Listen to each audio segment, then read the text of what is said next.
Good morning. Welcome back to SM classes. ये आज जो हमने थोड़ा चेंज किया है फ्रंट पेज पे, और लास्ट टाइम की तरह जब लास्ट टाइम हमने 10 का टॉपिक कंटिन्यू किया था, अब हम 9 का जो स्टैटिस्टिक है वो हम स्टार्ट कर रहे हैं। बेसिकली 9 का जो स्टैटिस्टिक्स है वो बहुत इम्पोर्टेंट है। मतलब अगर मान के चलो 10th का प्रिपरेशन आपको करना है, so this is a basic one for the 10th standard.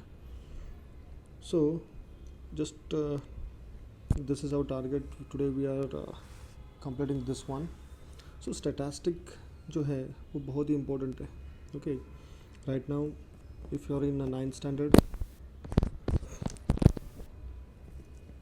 similarly this is a basic of 10th standard. Okay, अगर मान के चलो अभी 9th में पढ़ रहे हो तो ये ध्यान में रखो कि हमें 2 साल के लिए प्रिपेयर करना है, for a 9th standard also and a 10th standard, क्योंकि इसका जो बेसिक है वो बहुत इम्पोर्टेंट है। चलो अब इस टॉपिक में जो हम कंटिन्यू कवर करने वाले हैं वो जो इंट्रोडक्शन पार्ट दिया हुआ है यहाँ पे सब डिवाइडेड है, परसेंट बार ग्राफ है, प्राइमरी डेटा, सेकेंडरी डेटा है, what is mean by group data, ungroup data, then cumulative frequency and mean, mode and median. Okay, अब ये जो फाउंडेशनल कोर्स कंसिडर करके आप इसको अगर पढ़ रहे हो तो भी चल सकता है, क्योंकि अगर ये कॉन्सेप्ट जो बेसिक है ये अब भी आपको अंडरस्टैंड करके लेना है। तब स्टैटिस्टिक जो बहुत ही कॉमन सी चीज़ है, स्टैटिस्टिक का मतलब क्या होता है? Okay, statistic which is a branch of mathematics. Okay, अगर मान के चलो अगर कहीं भी बीएससी एमएससी वाले जो अगर कोई फ्रेंड है आपके तो उनसे पूछ सकते हो, तो स्टैट क्या है? It's a branch of mathematics. Okay, BSc से अगर आप ऑब्जर्व करोगे तो ये स्टैट एक होल सब्जेक्ट है, इसका एक पेपर बनता है। ओके, स्टैटिस्टिक का। तो स्टैटिस्टिक में हम क्या करते हैं? We are analysing the data.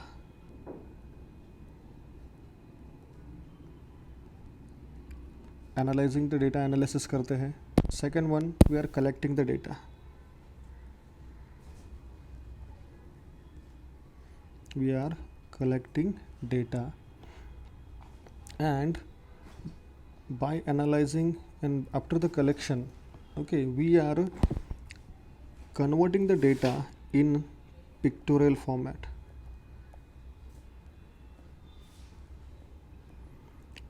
Okay, we are converting the data in a pictorial form, as well as we call it as we converting the data into the tabulation form.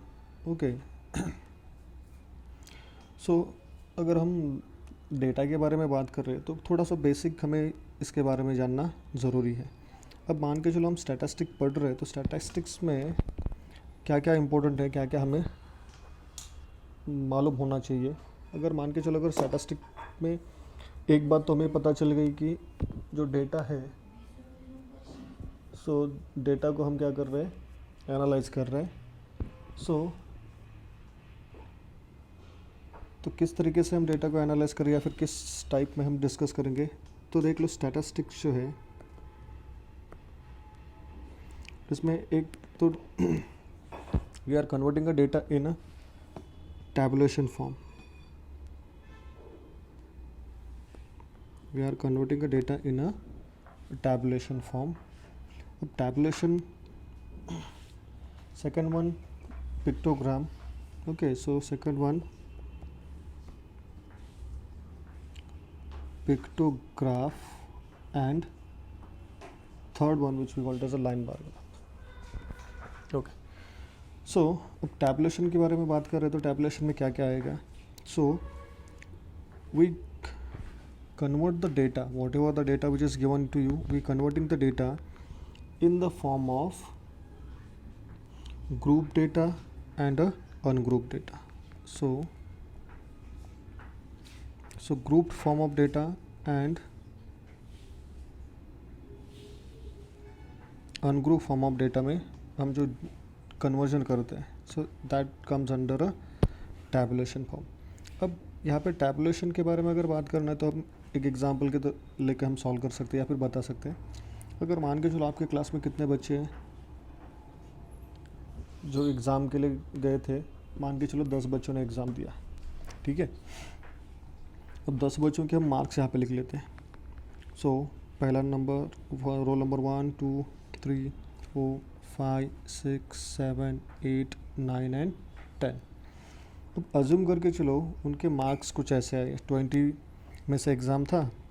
Okay, सो पहले student का मिला है आपको 10 12, 3 number बहुत होशियार था 16, 4 number तो उससे ज़्यादा था 18, नेक्स्ट 5 नंबर को उसके नंबर जैसे मार्क मिले, और 10 नंबर बहुत ही होशियार था 20 आउट ऑफ 20 मिल गया। सो ये जो डेटा हो गया, ओके, सो ये suppose this is a mark of roll number 1, this is mark for roll number 2, this is marks of roll number 3। तो ये जो डेटा हम इंडिविजुअल डेटा रिप्रेजेंट कर रहे हैं, तो ये जो इंडिविजुअल टाइप ऑफ रिप्रेजेंटेशन होगा वो कहाँ पे जाएगा, अनग्रुप में।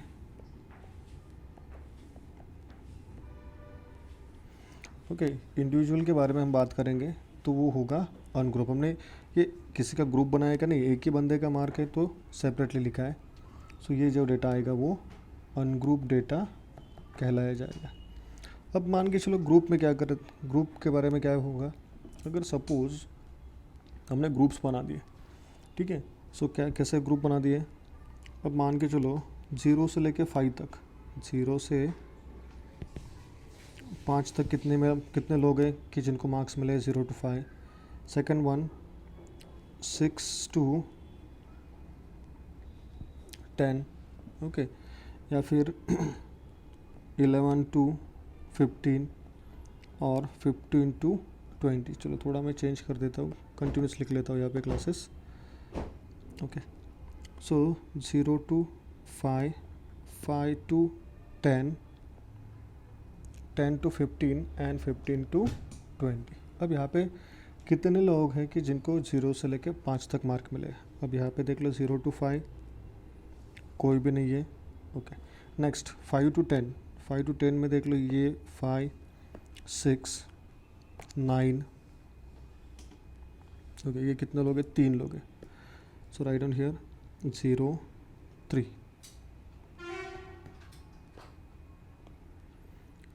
0 3। नेक्स्ट वन 10 to 15 कितने लोग हैं, 10 to 15 अगर मान के चलो तो 10 12, ओके 12, तो कितने लोग हैं, 3 लोग हैं। So right on here 3 and last one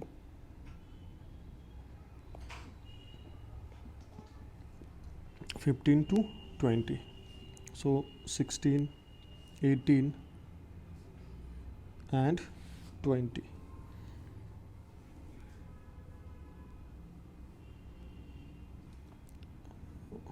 चलो ये भी जाएगा इसमें, कहाँ पे, 5 to 10 वाले नंबर में 1 2 3 4, यहाँ पे थोड़ा मिस्टेक हो गया, यहाँ पे 4 करना पड़ेगा। चलो एंड लास्ट वन कितने हैं, 1 2 3। चलो सो टोटल देख लो कितने हैं, 3 3 6 6 + 4 6 + 4 10 हो गया। क्लियर है। तो हमने क्या किया, ये जो पूरा का पूरा डेटा है ये हमने ग्रुप फॉर्म में कन्वर्ट कर दिया। Okay, so we converted this data in the form of group. Okay, so that type of representation we called as a group type of representation. Clear है। चलो सो ये टैबुलेशन का हो गया। तब मान के चलो हम दूसरे कॉन्सेप्ट के बारे में बात कर रहे हैं जो टैबुलेशन के बाद में होता है, कि जो डेटा हम रिप्रेजेंट करते हैं, ओके, पिक्टोरियल फॉर्म में जब हम डेटा रिप्रेजेंट करते हैं, so pictorial form of representation.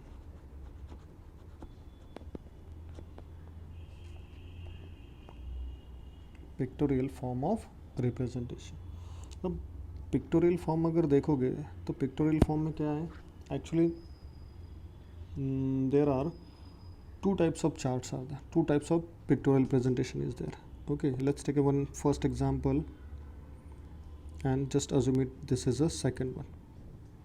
अब पिक्टोरियल के बारे में बात कर रहे हो तो जो है एक जो होता है वो पाई चार्ट होता है। क्लियर है। एक टाइप है पाई चार्ट है और दूसरा जो टाइप है वो है बार ग्राफ।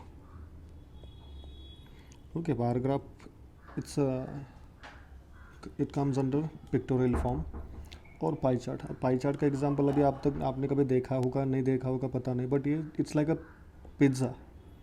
पिक्टोरियल फॉर्म क्या होता है, it's look like a pizza. Okay, मतलब हम जिसकी जो नीड है उसके हिसाब से हम क्या करते हैं, उसको डिस्ट्रीब्यूट करते हैं या फिर डिवाइड करते हैं।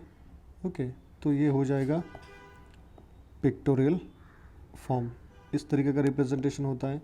और फिर हम क्या करते हैं, उसको अकॉर्डिंग टू द डेटा और अकॉर्डिंग टू द डिग्री, जो भी एंगल आपको दिया हुआ है या फिर आपका कैलकुलेशन के बाद आ रहा है, हम उसके हिसाब से इसको क्या करते हैं, डिवाइड करते हैं, just like as a pizza. Okay, तो ये हो गया आपका पाई चार्ट। तो उसके लिए भी फॉर्मूला है। सो अगर हम फॉर्मूले के बारे में बात करें for a pie chart, what is a formula? Pie chart का फॉर्मूला क्या है? सो डिग्री, ओके, डिग्री और central angle is equal to given data upon total data multiplied by 360 degree. Clear है? तो ये अगर फॉर पाई चार्ट आपको draw करना है या फिर कैलकुलेट करना है पाई चार्ट के एंगल्स को, तो ये फॉर्मूला आपको यूज़ करना पड़ेगा। तो अब मान के चलो ये फॉर्मूला कितनी बार यूज़ करना पड़ेगा, तो जितने आपके ऑब्जर्वेशंस है वो उतनी बार आपको यूज़ करना पड़ेगा। सपोज इस एग्जांपल में ले लेते हैं, ये पहला, दूसरा, तीसरा, 4, 5, 6, 7, मतलब ये फॉर्मूला आपको, ये अगर इस तरीके का अगर क्वेश्चन है तो ये 7 बार यूज़ करके आपको सॉल्व करना पड़ेगा। क्लियर है? चलो नेक्स्ट वन। अब बार ग्राफ के बारे में हम बात कर रहे हैं, तो बार ग्राफ के कितने टोटल टाइप्स हैं? एक तो सिंपल बार ग्राफ है, दूसरा जॉइंट बार ग्राफ है। Okay, so write down here simple bar graph. Next one, joint bar graph. Third one, subdivided bar graph. और लास्ट में यहाँ पे लिख लेता हूँ मैं परसेंट बार ग्राफ। ओके, सो ये जो डेटा है हम इसको क्या करेंगे, एक्सप्लेन करेंगे। सो अब ये जो है वो डेटा देख लो। सिंपल बार ग्राफ अगर आप कंसिडर करते हो, तो अगर मान के चलो मुझे क्वेश्चन कुछ ऐसा है कि हमने 2 बच्चों के मार्क्स ले लिए। Okay, marks of 2 student in math subject. Okay, तो 2 होंगे या फिर 4 होंगे, 6 होंगे, डिपेंड करता है फ्रीक्वेंसी। तो ये जो ग्राफ है कुछ इस तरीके का आएगा आपका। ओके, एक एग्जांपल दे रहा हूँ मैं ताकि आपको समझ में आएगी सिंपल बार ग्राफ का मतलब क्या होता है। अब ये 10, 20, अगर मान के चलो पहले बच्चे को 10 मार्क ही मिले तो उसके लिए ग्राफ ऐसा आएगा। अब दूसरा जो है वो बहुत स्कॉलर है, तो उसको मान के चलो 20 मार्क्स मिल गए, तो उसका ग्राफ ऐसा आएगा। अब यहाँ पे देख लो मैंने हाथ से ग्राफ बनाया है तो मेरा थोड़ा लाइन जिगजैग आ रहा है, बट आपको क्या करना है, यूज स्केल से ही स्ट्रेट लाइन ड्रॉ करनी है, वरना ये ग्राफ 0 मार्क का बनेगा, कोई वैल्यू नहीं रहेगी उस ग्राफ की। तो सिंपल सी बात है, जब आप ग्राफ बनाओगे तो शार्प पेंसिल और स्केल के सहारे ही कैलकुलेट करोगे। अब मैंने अगर इसको मान के चलो हाईलाइट भी कर दिया तो कुछ डेटा इस तरीके का दिखेगा। ठीक है, तो ये जो है पहले स्टूडेंट का मार्क है और ये जो है वो सेकंड स्टूडेंट का मैथ्स का मार्क है। सो लाइकवाइज अलग अलग टेबल बनेंगे या फिर अलग अलग बार बनेंगे। So this is a simple bar graph. Let's take example A and B। Okay, अब जो दूसरा टॉपिक है वो जॉइंट बार ग्राफ है। अभी जॉइंट बार ग्राफ में और सिंपल बार ग्राफ में क्या डिफरेंस क्या है? तो डिफरेंस कुछ भी नहीं है। अगर मान के चलो हम एक से ज़्यादा इन्फॉर्मेशन के बारे में बात कर रहे हैं, एक से ज़्यादा मतलब मान के चलो हम सेम एग्जांपल ले लेते हैं, स्टूडेंट A, स्टूडेंट B। अब उसके 2 सब्जेक्ट के मार्क हम कैलकुलेट करेंगे, मैथ्स एंड साइंस। अब उस बंदे को 20 आउट ऑफ मैथ्स में अगर मान के चलो 15 है और साइंस उसका बहुत अच्छा है, उसको 20 मिल गए। अब बी एवरेज है, मैथ्स में भी उसको 10 मिले हैं और साइंस में भी उसको 10 मिले हैं। ओके, तो हम क्या कर रहे हैं यहाँ पे, एक ही बच्चा है, ओके, बट उसके 2 सब्जेक्ट के बारे में बात कर रहे हैं। यहाँ पे भी देख लो स्टूडेंट, वो एक ही स्टूडेंट है एंड उसके 2 सब्जेक्ट के बारे में हम बात कर रहे हैं। तो वो जो डेटा है वो एक साथ रिप्रेजेंट करना पड़ेगा and for that reason we are using joint bar graph. Okay, so अब इस केस में देख लो कैसे आएगा ग्राफ। जॉइंट बार ग्राफ दिखाना है मतलब पहले तो एक्स एक्सिस दिखाना पड़ेगा, फिर वाई एक्सिस दिखाना पड़ेगा। लेट्स अज्यूम इट, ये हो गया आपका एक्स एक्सिस और y axis. So write down here x y. अब मार्क्स तो दिखाने पड़ेंगे आपको, चलो मैं थोड़ा ये क्लीन कर देता हूँ। चलो, so let's assume it the scale 1 centimetre 10 and this is 20। Okay, अब इसको एक्सप्लेन करेंगे हम 10 20। अब मैथ्स के ए के मार्क्स है तो पहले यहाँ पे ए लिख लो और बाद में बी आएगा। अब ए का जो डेटा है वो हमें क्या है, ए को 15 मार्क्स मिलेगा। अगर मान के चलो मैंने यहाँ पे डिवाइड कर दिया तो बीच में 5 10 एंड 15 हो जाएगा। अब ए को कितने मार्क्स हैं मैथ्स में, अगर मान के चलो उसको 15 मार्क्स है तो उसका ये हो जाएगा उसका मैथ्स का डेटा। चलो नेक्स्ट वन, उसको 20 मार्क है साइंस में तो ये बनेगा उसका साइंस का डेटा। चलो अभी बी के बारे में बात करते हैं। उसको 10 मार्क्स हैं, मैथ्स में भी 10 मार्क्स हैं और उस बेचारे को साइंस में भी 10 मार्क्स है, तो ये हो गया उसका डेटा। अब इसको अभी करना क्या पड़ेगा आपको, ये दोनों तो अब कौन सा सब्जेक्ट कौन सा है, तो हमने क्या किया, मैथ्स को रेड कलर से हाईलाइट कर दिया तो ये बन गए आपके मैथ्स के मार्क और मैथ्स का बार। ठीक है, ओके। सो दूसरा जो है वो साइंस है, उसको हमने येलो कलर से हाईलाइट किया है। सो साइंस को हम येलो कलर से हाईलाइट करेंगे तो ये बन गया आपका ग्राफ। अब यहाँ पे देख लो हमने क्या किया है, साइंस का भी डेटा रिप्रेजेंट कर लिया, मैथ्स का भी डेटा रिप्रेजेंट कर लिया। अगर ये दोनों ग्राफ अगर देख लोगे तो ये क्या है, they joint with each other, so that's why we call it as a joint bar graph. ये कौन सा ग्राफ है, joint bar graph. Okay, third और इंटरेस्टिंग टॉपिक है subdivided bar graph. Okay, subdivided bar graph. ये introduction में ले रहा हूँ ताकि क्योंकि जब आगे हम जब एक्चुअल टॉपिक स्टार्ट करेंगे तब आपको थोड़ा कि बेसिक नॉलेज आपको मिलेगा या फिर आपको रियलाइज़ होगा कि यार हमने कुछ तो इसके बारे में पढ़ा है। ओके, फॉर दैट पर्पज़ मैं ये सब रिवाइज कर रहा हूँ।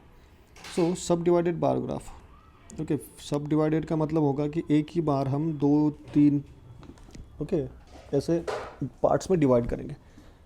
सब डिवाइडेड मतलब एक को ही हम उसके गिवन डेटा के हिसाब से बार को डिवाइड करेंगे। अगर मान के चलो एक एप्पल है और हम खाने वाले 2 हैं तो क्या करते हैं, आधा आधा कर देते हैं। ठीक है, तो अब ये 50-50% का हो गया। बट अगर मान के चलो आपके पास कोई छोटा सा बच्चा है तो आप छोटे बच्चे को दे रहे हो तो उसको छोटा सा पीस कट करके दे दोगे, बाकी का आप ले लोगे, तो ये अनइवन हो गया। ओके, मतलब ये 50-50 वाला इक्वल पार्ट हो गया। अब यहाँ पे अनइक्वल डेटा भी, मतलब ग्राफ इक्वल भी हो सकता है और अनइक्वल भी हो सकता है। अब इसके लिए एक एग्जांपल ले लेते हैं, फिर से वही क्लास वाला एग्जांपल ले लेते हैं आपका। अगर मान के चलो आपके क्लास में सपोज़ ए डिवीज़न है और बी डिवीज़न है। ओके, अब प्रोग्राम के कारण अगर मान के चलो आपकी टोटल स्ट्रेंथ 100 है तो प्रोग्राम है इसलिए ए के बच्चे 50 गर्ल्स 50 बॉयज़ जो स्ट्रेंथ है वो 100% उनकी प्रेजेंट ही है। ठीक है, बट बी को पता ही नहीं था तो इसीलिए क्या हो गया, उनके थोड़े बच्चे कम आए क्लास के। सो यहाँ पे 30 आ गए और A division B division boys and girls. Girls थोड़ी पंक्चुअल होती है तो पूरी की पूरी गर्ल्स 50 गर्ल्स यहाँ पे आ गई। अब ये जो डेटा दिया हुआ है आपको, तो ये डेटा हमें क्या करना है, रिप्रेजेंट करना है। तो देख लेते हैं कैसे करना है। अब फ़िलहाल तो स्केल लेना पड़ेगा। यहाँ पे देख लो, मैंने अभी हमारे पास कितनी लाइन्स है 1 2 3 लाइन्स है, तो इसी में हमें इसको फिक्स करना पड़ेगा। मान के चलो मैंने 50 और 100 ऐसा स्केल ले लिया, ठीक है। तो अगर ए का डेटा रिप्रेजेंट कर रहे हो तो ए के बॉयज़ कितने हैं 50, तो पहले क्या करना पड़ेगा आपको, इसका टोटल निकालना पड़ेगा। टोटल कितना है 100, 50 60 70 80, और इसका कितना आएगा 80 आएगा। तो कैलकुलेट करके देख लो। अब पहला क्या है, फर्स्ट हमें टोटल का ग्राफ प्लॉट करना है, देन डिवाइड करना है। मान के चलो ये टोटल का ग्राफ मैंने ड्रॉ कर दिया, 100 पहले का आ गया, दूसरे का 50 60 70 80, मतलब ये यहाँ पे आ जाएगा। ओके, अब यहाँ पे देख लो क्या है, फिर से डिवाइड करो। तो अभी ऑब्जर्वेशन क्या है, पहला क्या है 50 बॉयज़ 50 गर्ल्स, तो मान के चलो 50-50 है यहाँ पे, ठीक है। अब फिर से कलरेशन करना पड़ेगा। अगर मान के चलो ये बॉयज़ को हमने रेड कलर से शो किया और गर्ल्स को हमने ग्रीन कलर से शो किया, ठीक है। तो यहाँ पे देख लो 50% तो गर्ल्स है। अब मान के चलो ये ऊपर वाला शेडेड पोर्शन हम क्या करेंगे, गर्ल्स के लिए दिखाएंगे, चलो। और जो नीचे वाला जो रेड वाला पोर्शन है वो बॉयज़ के लिए दिखाएंगे। तो कैसे दिखाओगे, चलो ये हो गया आपका graph. So this data for girls, this data for boys. अब नेक्स्ट के बारे में बात करते हैं, 30-50, ओके। अब ऑब्वियसली नीचे देखो बॉयज़ आ रहे हैं, तो बॉयज़ का कितना है 38, तो अप्रॉक्सीमेटली यहाँ पे कहीं ना कहीं पे वो नंबर आएगा।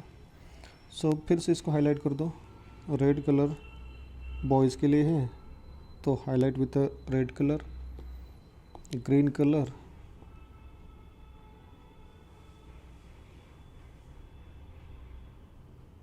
Okay, highlight like this. Now mention girls boys, clear है। सो ये हो गया आपका सब डिवाइडेड बार ग्राफ। अब लास्ट वाला जो है वो है percent bar graph, okay. Percent bar graph means आपके जो मार्क्स है, मार्क्स हम कैलकुलेट करेंगे टोटल, देन उसको कन्वर्ट करेंगे हम परसेंट में, एंड फिर उसको कन्वर्ट करेंगे ग्राफ में। अभी परसेंट बार ग्राफ आपको ऑलरेडी टेक्स्ट बुक में दिया हुआ है।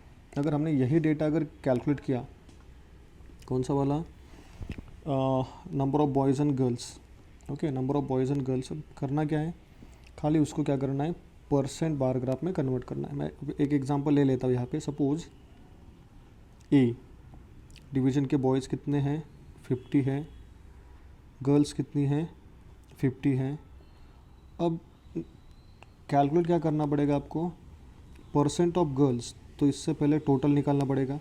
सो टोटल कितना हो गया 100, तो परसेंट ऑफ बॉयज़ निकालना पड़ेगा। तो कैसे निकालोगे percent of boys, given data क्या है, कितने बॉयज़ है 50 बॉयज़, टोटल कितना है 100 multiplied by 100। Always keep in mind percent निकाल रहे हो तो 100 से ही मल्टीप्लाई करना है।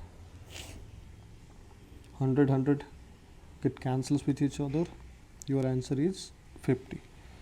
तो अगर 50% बॉयज़ है तो गर्ल्स भी कितनी होंगी, सो 50% ही होगी ना, गर्ल्स का भी रेशो 50% ही आएगा। अब इस केस में ग्राफ कुछ इस तरीके का नज़र आएगा। ये मान के चलो आपका एक्स एक्सिस है, सॉरी वाई एक्सिस है, ये हो गया आपका एक्स एक्सिस। अब मान के चलो यहाँ तक हमने सपोज मान के चलो ये हो गया आपका 100%, ये कंसिडर कर लो 50, अब ये होगा 25 और ये बनेगा आपका 75, ओके। तो इस ग्राफ में अगर मान के चलो गर्ल्स का जो परसेंटेज है वो कितना है 50% है, गर्ल्स का परसेंटेज 50% है, बट टोटल आपका परसेंटेज कितना जा रहा है 100% जा रहा है। Girls 50 plus percent bar graph जो है वो ऑलवेज कीप इन माइंड वो 100 में ही आएगा। तो ये ध्यान में रखो, ये पहला जो बेसिक वर्क है ये बना के रखना है। कितने ऑब्जर्वेशन से, मान के चलो अभी हमारे पास एक ऑब्जर्वेशन है तो एक ही बार आ गया, वो भी 100 का आ गया। अगर कंसिडर करके चलो 5 ऑब्जर्वेशन है तो 5 बार आएंगे, वो भी 100 के ही आएंगे। Okay, but if you are talking about only percent bar graph, clear है? चलो, सो डिवाइड कर दो 50% girls, so write down this, फिर से कलर कर दो इसको ग्रीन से, इसको रेड से, तो ये हो गया आपका परसेंट बार ग्राफ। क्लियर है? तो इस तरीके से हमें इतने जो ग्राफ है वो ग्राफ हमें डिस्कस करना है। अब थर्ड जो पॉइंट है वो भी हम कवर कर देते हैं। जो थर्ड टॉपिक है हमारा, वो थर्ड पॉइंट क्या है? लाइन बार graph. Okay, line bar graph में जो इंटरेस्टिंग टॉपिक्स आते हैं वो भी हम डिस्कस करेंगे। अब लाइन बार ग्राफ जो है वो अपने बहुत बार देखा है। ओके, बहुत बार देखा है मतलब अगर मान के चलो ये bar graph, so line bar graph जो है वो बेसिकली हम यूज़ करते हैं। सो लाइन बार ग्राफ में कितने टाइप्स आएंगे? तो पहला तो होता है simple line bar graph. Okay, so second one frequency polygon, and third one is a histogram. ये 10 में है। सो सिंपल या फिर फ्रीक्वेंसी पॉलीगॉन, अब मान के चलो आपने ऐसे ग्राफ्स देखे होंगे, तो ये हो गया simple bar graph. Okay, just we are only plotting the, with the help of coordinates we are plotting the point we place and we are joining this point. Okay, and just we are keeping as it is, so this one we call it as a simple bar graph. So frequency polygon, which is started from x-axis, then at the last it ends on a x-axis. ये type का graph होता है आपका frequency polygon. And histogram जो होता है वो इस तरीके का होता है। हम मान के चलो 4 बच्चों के मार्क्स कंपेयर कर रहे हैं, ठीक है, तो इसमें सभी के सभी बार्स एक दूसरे को अटैच रहते हैं। सो ये हिस्टोग्राम है। क्लियर है? So likewise we will analyse the data. So ये हो गया इंट्रोडक्टरी पार्ट, जो कि हमें 9th में भी ज़रूरी है एज वेल एज हमें 10th में भी ये बहुत ही ज़रूरी है, इतना ध्यान में रखो। अब 9th और 10th के बारे में अगर हम बात कर ही रहे तो अब जो 9th में जो बेसिक है, ओके, क्योंकि आपको अभी 10th का तो पेपर देना नहीं है, तो जो भी 9th में बेसिक है उसके बारे में थोड़ा हम बात करते हैं। क्लियर है? अब ये मान के चलो अभी पहला जो क्वेश्चन दिया हुआ है, so what is the first question? So obviously this is joint bar graph which is given to you. Okay, so in that joint bar graph they gives us the data of jawar and wheat. Okay, this is the joint bar graph. So in this case they gives us the data of jawar. Okay, jawar means this portion we call it as a jawar, green colored one. Okay, and next portion which is of a wheat. So with the help of this graph we have to answer some questions. What the question which is asked to you, so we have to answer these questions. So which first question is which crop production which has increased consistently in a 3 years? अब मान के चलो कौन सा ऐसा जो production है वो कंसिस्टेंटली मतलब कॉन्स्टेंटली इंक्रीज़ हो रहा है। अब यहाँ पे देख लो, ग्रीन वाला तो एवरेज में इंक्रीज़ हो रहा है। ओके, कंसिस्टेंटली इंक्रीज़ मतलब ये देखो यहाँ पे पहले तो 30 मेट्रिक टन प्रोडक्शन था, फिर उसका 35 मेट्रिक टन हो गया 2011 में, और फिर तो ये बन गया 47-48 के अराउंड मेट्रिक टन में उसका जो है वो प्रोडक्शन बन रहा है। तो कंसिस्टेंटली किसका इंक्रीज़ हो रहा है? ऑब्वियसली व्हीट का इंक्रीज़ हो रहा है। So by how many quintals the production of jowar has reduced in 2012 as compared to 2011? Okay, so 2010 का डेटा एंड 2011 का जो डेटा है वो हमें जवार के बारे में डिस्कस करना है। सो 2011 का डेटा देख लो क्या है। 2011 जवार विच इज़ ऑफ 10 और ये 5, अगर इसको हम एक्सटेंड करेंगे ऐसा तो ये देख लो यहाँ से कितना मिल रहा है आपको, 15 मिल रहा है। सो राइट डाउन हियर 15। ओके चलो, सो नेक्स्ट क्या है, 2012 के बारे में बात कर लो। अगर 2012 अभी यहाँ पे देख लो, उसका स्केल भी इम्पोर्टेंट है। ओके स्केल इम्पोर्टेंट है, मतलब अगर मान के चलो ये जो 10 लाइन्स है तो 10 लाइन के लिए हमने 10 ले लिया है, तो एक लाइन का क्या होगा, वैल्यू 1 आएगा। तो यहाँ पे देख लो ये लिस्ट काउंट का क्वेश्चन है। यहाँ पे देख लो 10, 11, 12, मतलब 2012 का डेटा कितना है, 12। सो राइट डाउन, डिफरेंस पूछा है तो 15 माइनस 12। सो 15 माइनस 12 कितना आएगा, ऑब्वियसली आंसर आपका आ जाएगा 3। ओके आंसर कितना आ रहा है, 3। अब यहाँ पे स्केल देख लो, स्केल क्या है, 1 centimetre is equal to 10 quintal है। ठीक है, तो 1 line is equal to 1 quintal, तो इसमें डिफरेंस इसका आ रहा है 3 क्विंटल का डिफरेंस आ रहा है। क्लियर है, चलो 3 क्विंटल का डिफरेंस उसमें आ रहा है। अब थर्ड वन देख लो, what is the difference between the production of wheat in 2010 and 2012। अब व्हीट का प्रोडक्शन देख लो 2010 और 12 का। अब 10 में तो ये 30 था, चलो राइट डाउन 30। अब 12 में देख लो कितना है वो, अब झूम करके देखना पड़ेगा कितनी, 40, अगर इसको 48 बोलेंगे तो 49 एंड 50, तो ऑब्वियसली 48 है। चलो सो 48, तो माइनस कर दो, 48 माइनस 30, 30, 40, 40 और ये 18, सो 18 क्विंटल का डिफरेंस आ रहा है। क्लियर है, इसमें कितना डिफरेंस आ रहा है, 18 क्विंटल्स का डिफरेंस आ रहा है। Okay now last question, complete the following table using this diagram. Okay complete the following table using this diagram, मतलब अभी क्वेश्चन बनाना है इसका। अगर आपको प्लॉट करने के लिए बोला तो क्वेश्चन किस तरीके का होगा, तो ये क्वेश्चन इस तरीके का आएगा। सो प्रोडक्शन किसका लिख रहे हैं हम, वीट का एंड जवार। सो पहला साल है 2010, सो 2010 वीट देख लो कितना है, 30 है, सो यहाँ पे मैंने 30 लिख दिया। फिर 2011 के लिए वीट का डेटा देख लो क्या है, यहाँ पे 35 है, तो मैंने यहाँ पे 35 लिख दिया। सिमिलरली अभी मैंने फाइंड आउट किया था 48 है, सो यहाँ पे लिख दिया मैंने 48। Similarly observe the data of जवार।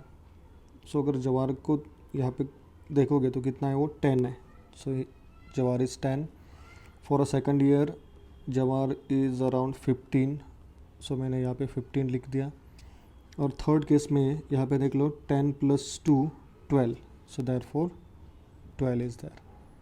क्लियर है, अब टोटल जो प्रोडक्शन है वो कितना, 30 + 10 40, 35 + 15 50 हो गया, 48 + 12 हो गया 60।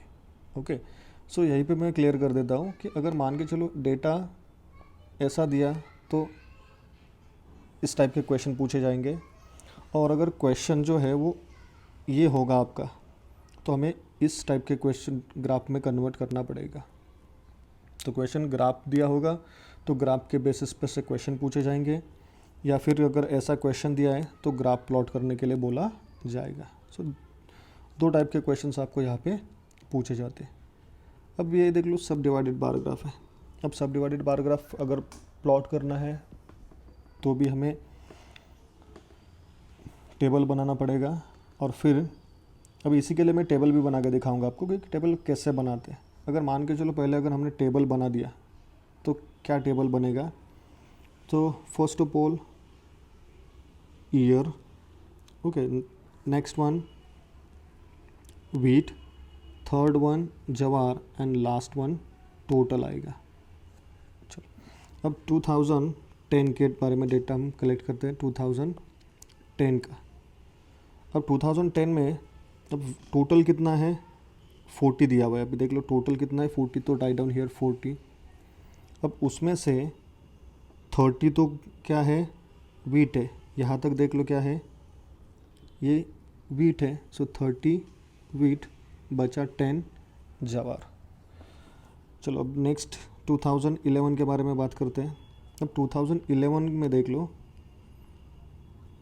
ये जो ग्राफ है यहाँ पे देख लो सेंट्रल पॉइंट से लाइन जा रहा है, मतलब 30 और 40 के बीच में, तो वीट कितना है 35 वीट है, और 5 + 5 और +5 मतलब ये कितना होगा 15।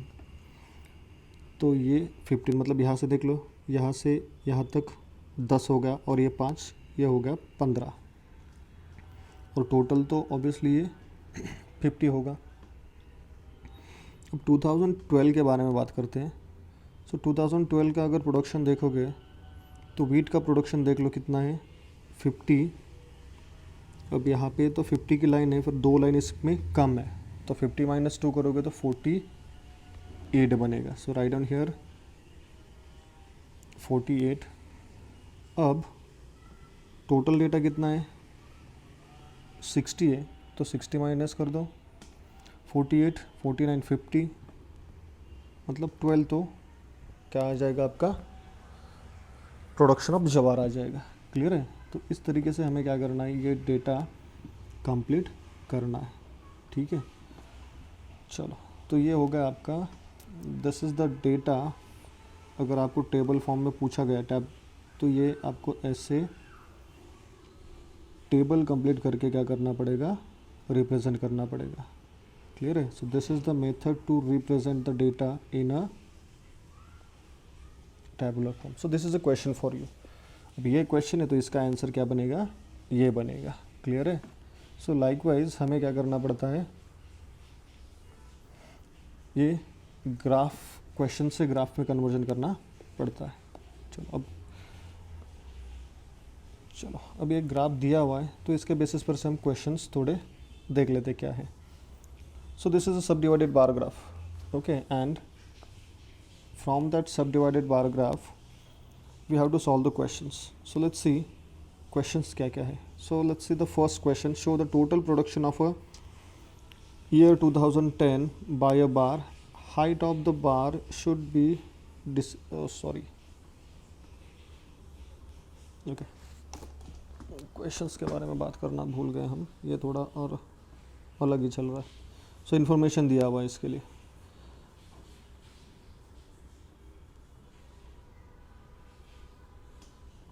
ओके सॉरी, दिस इज़ अ की पॉइंट।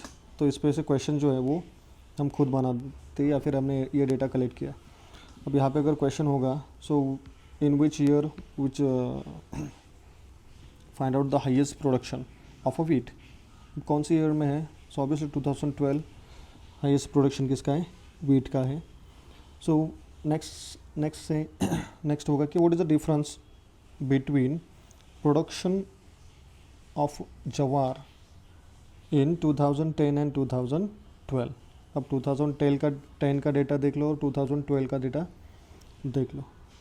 सो 2010 में ये 10 है, ओके, और 2012 में ये 12 है, तो डिफरेंस कितना है, 2 का डिफरेंस आएगा। क्लियर है? तो इस तरीके का हमें यहाँ पे डेटा मिलता है, और उस तरीके का हम डेटा क्या करेंगे, एनालाइज करेंगे। अब सो सेकंड जो डेट क्वेश्चन है, अभी percent bar graph, okay, second concept क्या है, परसेंट बार ग्राफ। अब ये परसेंट बार ग्राफ मैंने ऑलरेडी देखा है, बताया हुआ है, और अभी हम इसके बारे में जो कैलकुलेशन है वो समझ के लेंगे, और टेबल क्या क्या ज़रूरी होना चाहिए उसमें। अब मान के चलो जो डेटा दिया हुआ है कि जो ईयर 2010, 11, 12, अब परसेंट जो डेटा है वो दोनों में कंपैरिजन करके लिखना पड़ता है। अगर मान के चलो यहाँ पे वीट दिया है, जवार दिया है, अब इसका कुछ ना कुछ तो परसेंट मिलेगा आपको, ओके, प्लस जवार का कुछ ना कुछ तो परसेंट मिलेगा। और अगर इन दोनों परसेंट को मिलाओगे तब जाके वो 100% बनेगा। क्लियर है? तो हमें यहाँ पे दो चीज़ें करनी पड़ती है, एक तो परसेंट ऑफ वीट निकालना पड़ेगा, सिमिलरली जो बचा हुआ होगा 100 माइनस वो जाएगा आपका परसेंट ऑफ जवार। तो यहाँ पे बेसिक रिक्वायरमेंट क्या है, तो एक तो हमें फॉर्मूला ज़रूरी है। फॉर्मूला क्या है, given value divided by total value multiplied by 100।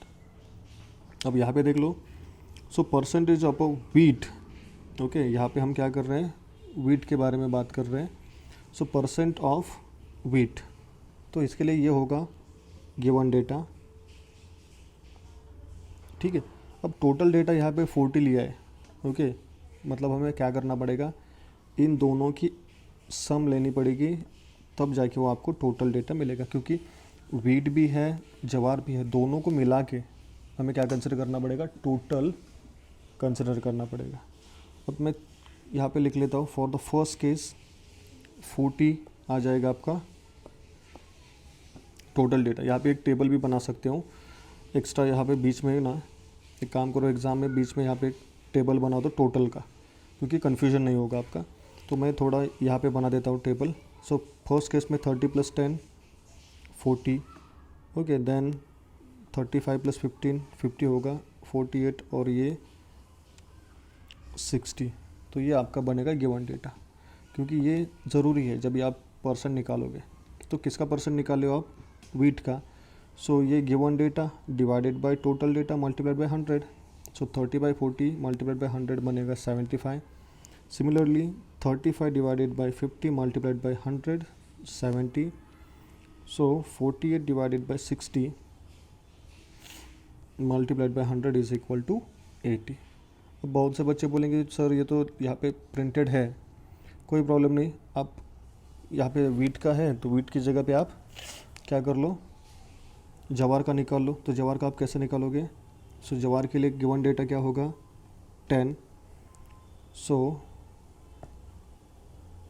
10/40 multiplied by 100, ऐसे कैलकुलेट कर सकते हो आप।